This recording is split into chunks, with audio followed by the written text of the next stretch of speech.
मैं एम गुलरेज तहरीक पॉइंट में आपका इस्तकबाल करता हूँ। नाज़रीन, वो सर सैयद जिसने 1857 में कौम के बर्बाद होने के साथ साथ अपने घर को भी बर्बाद होते हुए देखा था। 1857 में सर सैयद की माता को अपना घर छोड़कर घोड़ों के अस्तबल में पनाह लेने पर मजबूर होना पड़ा था, जहां वो 8 दिन तक घोड़ों का दाना खाकर जिंदा रहीं और कई दिनों तक उन्हें प्यासा भी रहना पड़ा था, जिसके बाईस चंद दिनों के बाद सर सैयद की मां का इंतकाल हो जाता है। इस पर भी अगर सर सैयद को गम था तो कौम की बर्बादी का गम था। इतना कुछ ख़त्म हो जाने पर भी सर सैयद ने एंग्लो ओरिएंटल कॉलेज अलीगढ़ को इस्तेहकाम बख्शने के लिए अलीगढ़ नुमाइश में एक थिएटर किया था। ज़रा सोचिए, कौम के गम में जल्द बूढ़े हो जाने वाले सर सैयद पर क्या बीती होगी जब उनके जहन में कौम के लिए एक थिएटर का इनेकाद करने का तसव्वुर आया होगा। ये तो सर सैयद का ही जिगर जानता होगा। नाज़रीन, सर सैयद ने अलीगढ़ मुस्लिम यूनिवर्सिटी को कायम करने के वास्ते क्या क्या नहीं किया था। चंदा वसूल करने के मौके पर सर सैयद ने कभी इस बात का ख्याल भी नहीं किया था कि मैं कौन हूँ, किससे मांगता हूँ और किस तरह मांगता हूँ। नुमाइश गाही अलीगढ़ में सर सैयद ने किताबों की दुकान लगाई और ख़ुद किताबें बेचने के लिए दुकान पर बैठे। नेशनल वॉलंटियर बनकर गले में झोली डाली, पेनी रीडिंग का जलसा किया और स्टेज पर खड़े होकर गज़ल गाईं। लिहाजा सर सैयद ने 6 फरवरी 1889 में मोमडन एंग्लो ओरिएंटल कॉलेज के लिए फ़ंड जमा करने के लिए अपने रुफ़क़ा, कॉलेज के तलबा और ब्रिटिश अफसरान को साथ लेकर नुमाइश गाहे अलीगढ़ में एक थिएटर शो किया था, जिनमें उनके कॉलेज के 12 तलबा और उनके रुफ़क़ा में हाजी मोहम्मद इस्माइल, मौलाना शिबली, ख्वाजा मोहम्मद यूसुफ, मोहम्मद सईद ख़ान, मौलवी अब्दुल अली वगैरह के अलावा अंग्रेज़ अफसरान, ज़िला अलीगढ़ के collector mister Kennedy, civil surgeon Moriarty, mister Smith और मिस्टर एंथोनी के अलावा ईरान के सैय्यद कमालुद्दीन और अफ़गानिस्तान से आए सैय्यद आगा मोहम्मद हुसैन ने भी अपना अपना किरदार अदा किया था। इस थिएटर शो अदा करने से पहले सर सैयद के साथियों ने मना किया था। कहा था कि लोग हमें थिएटर वाला कहकर हमारा मजाक उड़ाएंगे, लोग मतून करेंगे, अखबारात में फप्तियाँ कसी जाएंगी। हालांकि लोग ये भी सोचकर ताजुब कर रहे थे कि सर सैयद को बुढ़ापे में ये क्या सूझी है, लेकिन सर सैयद के पाए इस्तिक़लाल को जुम्बिश तक न आई। उनके सर में तो कौम का सौदा समाया हुआ था। वो नहीं माने और उन्होंने सोचा कि नुमाइश में ये थिएटर किया जाए, क्योंकि नुमाइश में बकसरत लोग आते हैं और जिस थिएटर में बड़े बड़े ज़ी वक़ार और मुअज़्ज़ज़ असहाब शामिल होंगे और स्टेज पर आकर अदाकारी करेंगे तो लोग तमाशा देखने आएंगे और इस तरह कॉलेज के लिए माकूल चंदा जमा हो जाएगा। चुनांचे अलीगढ़ शहर में इश्तिहारात तक़सीम किए गए थे, जिसका उन्वान था सर सैयद थिएटर और मुमताज़ असहाब की एक्टिंग। इस तरह नाज़रीन, थिएटर शो की खबर मुल्क में जंगल की आग की तरह फैल गई थी। लिहाजा नुमाइश गाह में थिएटर की तैयारियां ज़ोरों शोर से शुरू हो गईं। बड़े बड़े शामियाने और कनाते लगाकर कौमी थिएटर तैयार किया गया था। टिकट की शरह सर सैयद ने 5 रुपये, 3 रुपये, 2 रुपये और 1 रुपया रखी थी। बहरहाल रात 8:45 बजे थिएटर शुरू होता है और शो शुरू होने से कबल मशहूर फ़नकार बाबू फ़िदा हुसैन हारमोनियम पर एक दिलकश धुन छेड़ते हैं। धुन सुनकर लोग जौक दर जौक आने लगते हैं।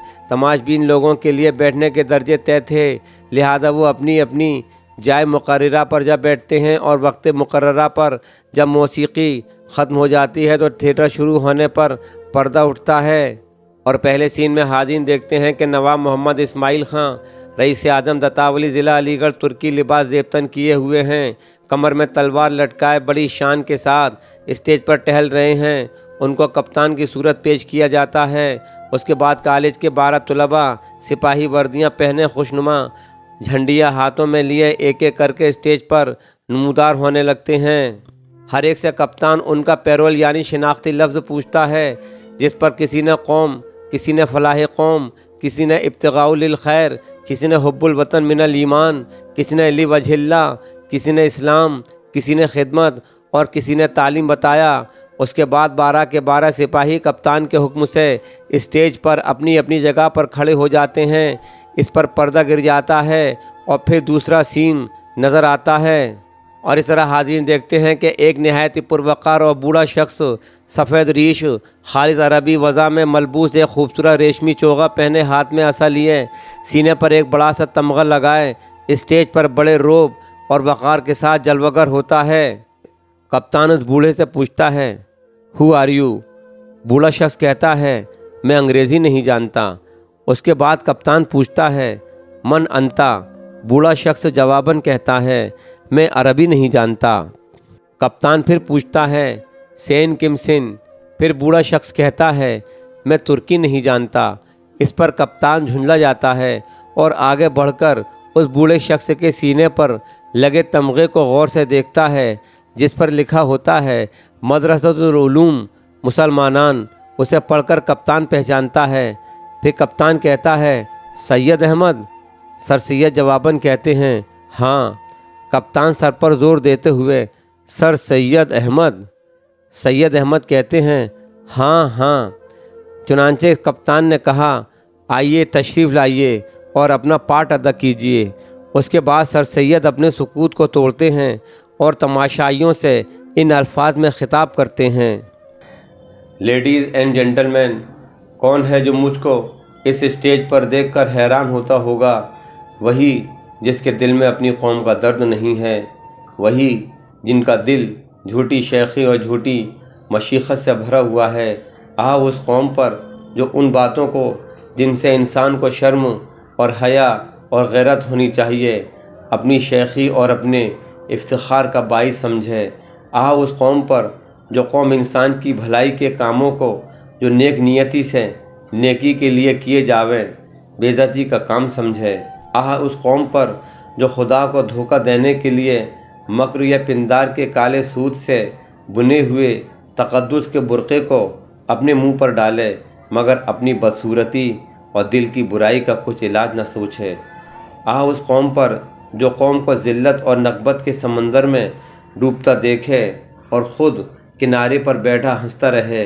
अपने घर में खुले ख़जाने ऐसी बेशर्मी और बेहयाई के काम करे जिससे बेशर्मी और बेहयाई भी शर्मा जावे, लेकिन कौम की भलाई के काम को शर्म व नफरीन का काम समझे। ऐ रईसों और दौलतमंदों, तुम अपनी दौलत व हशमत पर मगरूर होकर ये मत समझो कि कौम कैसी ही बदहालत में हो, हमारे बच्चों के लिए बहुत कुछ है। यही उन लोगों का भी ख्याल था जो तुमसे पहले थे, मगर अब उन्हीं के बच्चों की वो नौबत है जिनके लिए आज हम इस स्टेज पर खड़े हैं। ऐ साहिबान, हर कोई तस्लीम करता है कि तालीम न होने से कौम का हाल रोज़ बरोज़ ख़राब होता जाता है। कौम मुफलिस हो गई है। कौम के बच्चे अखराजाते तालीम के सर अंजाम न होने से जलील व रजील होते जाते हैं। मैंने कोई पहलू ऐसा नहीं छोड़ा जिससे कौम के गरीब बच्चों के अखराजाते तालीम में इयानत पहुँचे, मगर अफसोस कामयाबी नहीं हुई। ख़ुद लोगों से भीख मांगी, बहुत ही ख़लील मिली। वॉलंटियर बनाने चाहे, बहुत कम बने, और जो बने उनसे भी कुछ बन ना आई। बस आज मैं इस स्टेज पर इसलिए आया हूँ कि कौम के बच्चों की तालीम के लिए कुछ कर सकूँ। लेडीज़ और यूरोपियन जेंटलमैन, मैं खूब जानता हूँ कि तुमने अपनी कौम के गरीब बच्चों के लिए क्या कुछ किया है।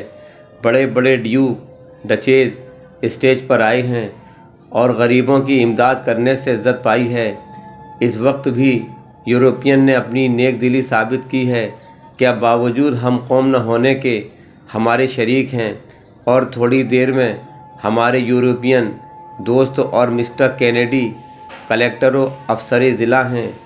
नहीं, मिस्टर कैनेडी मेरे दोस्त इस स्टेज पर आने वाले हैं, मगर हिंदुस्तान का न वो ख़याल है, न वो दिल और न वो दिली नेकी जो ऐसे कामों के बाइस होती है। हिंदुस्तान में पहला मौका है जो मैं इस कौमी काम के लिए स्टेज पर खड़ा हुआ हूँ। जहाँ तक मुझसे हो सकेगा मैं अपनी कौम की भलाई की कोशिश करूँगा और ज़रूर करूँगा, और लोगों को जो वो बकना चाहें बकने दूँगा। कौन सी बात है जो लोगों ने मेरी निस्बत नहीं कही, और मैं निहायत खुश होऊंगा कि जो कुछ उनको कहना बाकी रह गया हो वो भी अब कह लें। इस मौके पर मैं हाफिज़ साहब रहमतुल्लाह अलैह की एक गज़ल पढ़ूँगा जो मेरी फीलिंग के मुनासिब है और जिसमें मैंने 2 शेर और मिला दिए हैं। नाज़रीन, उसके बाद सर सैयद अहमद ख़ान ने नहायत ही जोश से फ़ारसी के शायर हाफिज़ की गज़ल पढ़ी, और हम ये भी बता दें कि इस गज़ल के आखिरी शेर में सर सैयद ने हाफिज़ की जगह अपने नाम अहमद को इस्तेमाल किया था। ये गज़ल कौन सी है, आइए पेश करते हैं।